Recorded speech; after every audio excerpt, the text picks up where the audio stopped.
There's only so much success in the world. Ain't that true? And these movies are hogging it all. We'll take care of them. Go! Welcome to WatchMojo.com, and today we're counting down our picks for another top 10 bad movies that were successful. This camp is a disgrace. Some humans have escaped. If they come this way, we will crush them. Much like our previous list, we're looking at the films that have attracted success, be it with money or awards, but are largely dismissed by moviegoers as being generic or just downright terrible. All evidence to the contrary. Number 10, Shrek the Third. Well, what should we do now? What was once a heartwarming franchise built upon gentle mockery of fairy tales and the Disney Empire eventually turned into a pale imitation of its former self. Be strong! Now, Coco, Peanut, you listen to your mama, all right? And Bananas, no more roasting marshmallows on your sister's head. After reuniting with his beloved and saving the kingdom of far, far away, Shrek settles down to be the new ruler of the land, but not without troubles aplenty from Prince Charming. Where are Shrek and Fiona? Name doesn't ring a bell. Yeah, no bell. Lacking the laughs, tension, or even the stakes of its predecessors, the film feels more like recycled jokes with a little Justin Timberlake thrown in for good measure. This is lame. Ow! You're lame. Just go for it. But lack of quality does not mean lack of box office receipts, as it managed the biggest opening day for an animated flick ever until that point. And then what happened? Oh, what's it to you? It left you the unfairest of them all. And now here you are, hustling pool to get your next meal. Number 9, Godzilla. Colonel, your campaign's a disaster. You weren't even able to keep this thing from coming to Manhattan. Excuse me, gentlemen, but I think we should see this. Myths about a monster from Japan sparked the interest of audiences around the world, but their eyes were not ready for the terror that awaited them. Yours for a seat for New York, your mayor, Mayor Evers! Thank you! Of course, we're not just talking about the monster itself, but of Roland Emmerich's American Godzilla remake.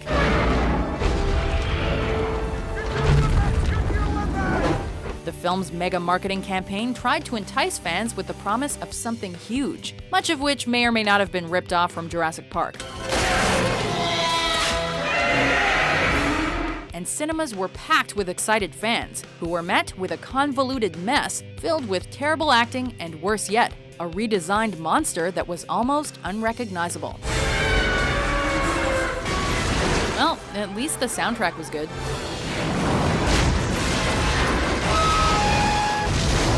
Number 8, Pirates of the Caribbean, Dead Man's Chest. Welcome to the crew line. In 2003, audiences were mesmerized by the witty charm of Captain Jack Sparrow and begged for more swashbuckling action. Is this a dream? But the tides turned even as early as the second film in this franchise. With the terror of Davy Jones hot on the heels of everyone's favorite pirate, Will Turner and Elizabeth Swann set off on another adventure, but one that is in stark contrast to the simple pleasures of the original hit. Do you feel this?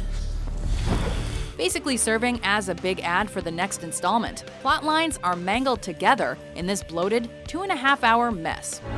Got a boat. Mind the time. I'm enjoying the circus. Not mind if I sign your shoes, sir. Thanks, guys. Way to ruin your franchise. Jack Sparrow. Our date is settled.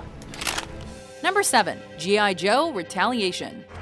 That is not gonna count. I get to go again. Yet another gritty summer action blockbuster. This one astounded audiences around the world, who wondered whether filmmakers remembered this was based on a kid's toy. Are you spinning? You gotta cover 360. You're spinning. After the less than stellar reviews of the first film, the producers were called upon once more to create an action marvel for the whole family.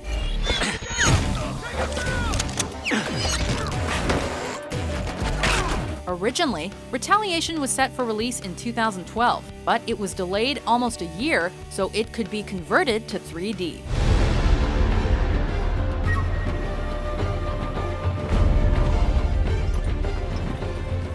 We'll let you decide whether that was simply a cash grab to justify higher ticket prices. Our communication's been cut off. No one will know you're even missing. But with names like Dwayne "The Rock" Johnson, Bruce Willis, and Channing Tatum filling out the cast list, it's no mystery why this film was so successful. You said chivalry's dead, right?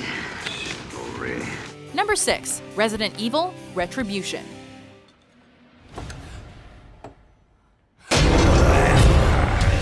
This film franchise is proof that the length of a series can affect quality. The original Resident Evil predated the pop culture zombie boom of the mid-2000s. But Retribution came out smack dab in the middle of the zombie apocalypse and didn't bring anything new or exciting to the table. Concentrate.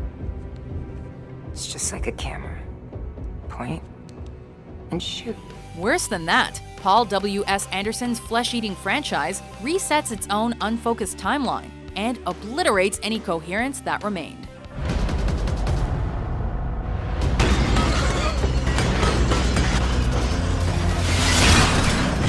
But despite all that, the filmmakers were rewarded with truckloads of money for their efforts, which likely came directly from the wallets of die-hard fans of the franchise.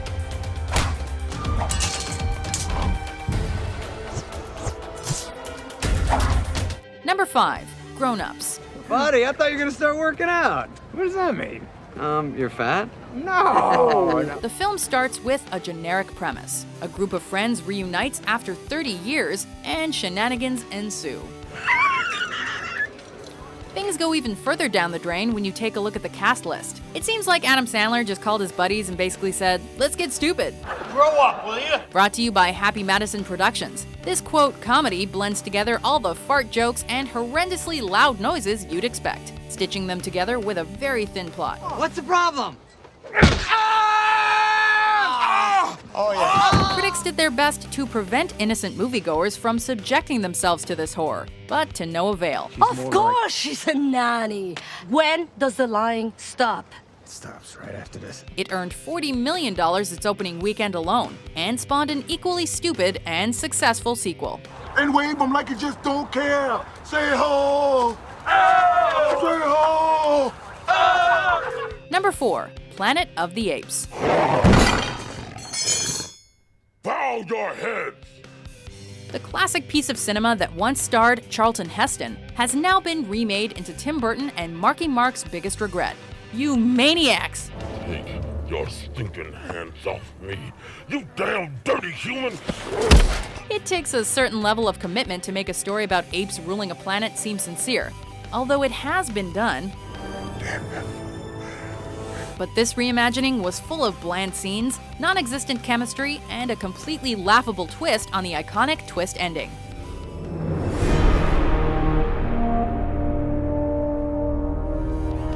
Despite that, it was a hit with audiences, becoming the 9th highest grossing film worldwide in 2001, and inspiring Tim Burton to consider remakes again with 2010's Alice in Wonderland, another bad but successful movie.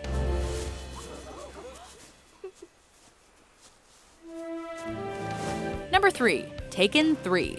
Who are you, old man? You killed my ex-wife.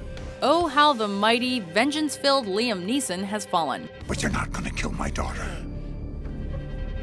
With an impressive 9% on Rotten Tomatoes, Brian Mills returns to exact revenge on those who mess with his family.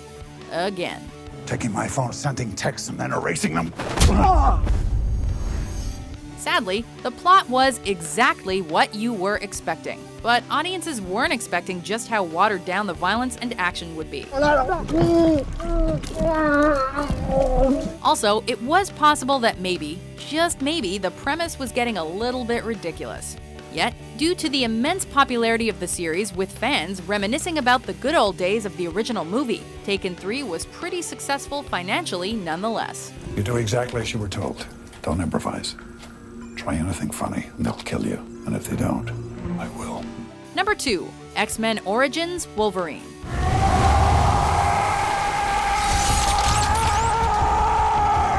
This superhero team film franchise has reached highs and lows during its run. Let's not forget X-Men The Last Stand.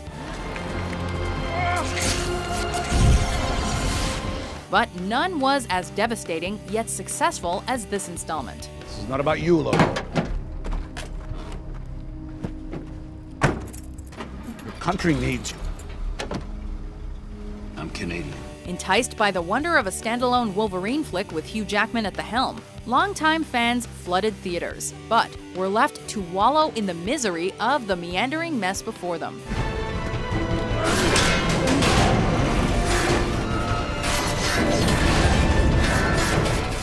some specific problems. The script was cliched as hell, and it doesn't hold a candle to other films in the series.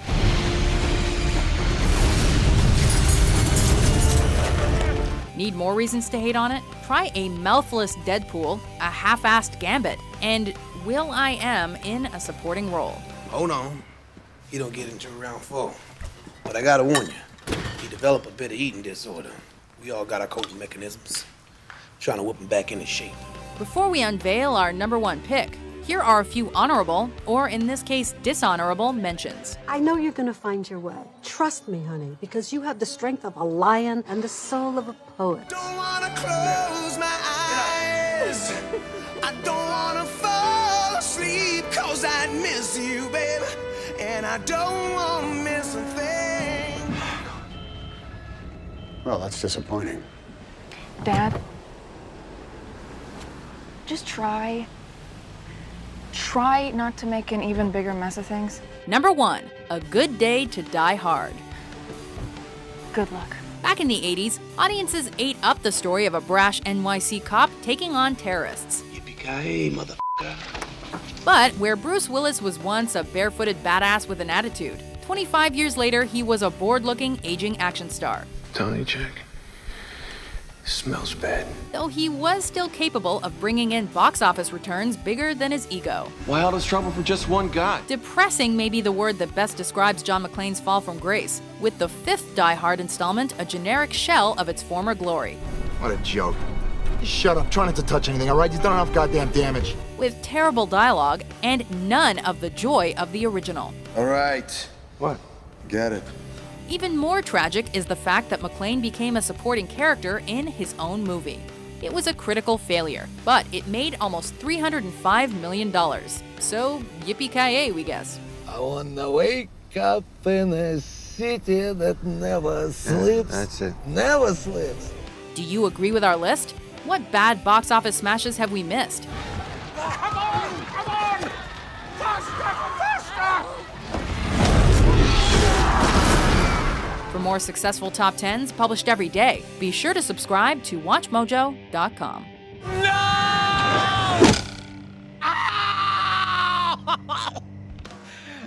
We win again!